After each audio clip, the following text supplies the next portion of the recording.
Omugenzi Theotevika oferire amyaka 53 akagumura butando ahabero abinamushaje bikwezi kwa gatano umwaka 2024 akagumu cyaro cha Akleo akwani ankuto kurugalira kuza park ahatire nakora nka town clerk warira Elizoba ekereziya yegana amatazi yanjira aho kushabira omubirugwe omuri no konja kuhumuriza family.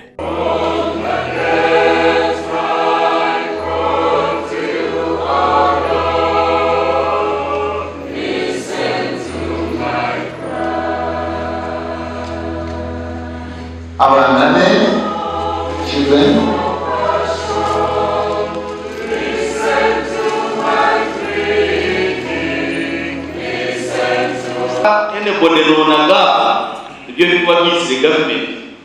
I will call so many and qualified people in different positions. Can I qualify in the Vatirata? The Chetrishka Kacha.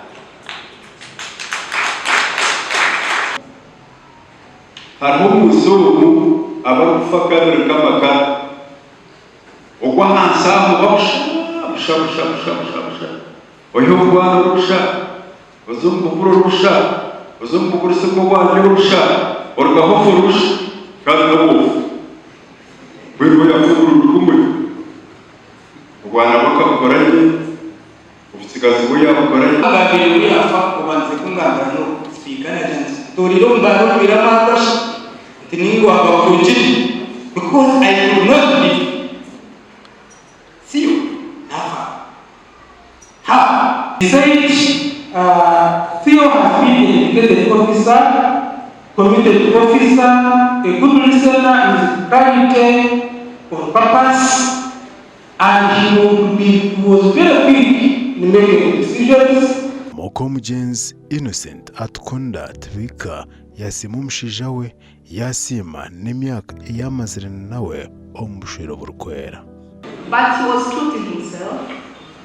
Kwarabe mwashanga girlfriend yakaya y'umugentura nzara reke girlfriend so mumureko ko ati ejo level think akishire mu nongo nako kunzire ki ngokunje. Yes. Farhango tukiza wana nguze matwini and about Kuagamba, better things are going to come.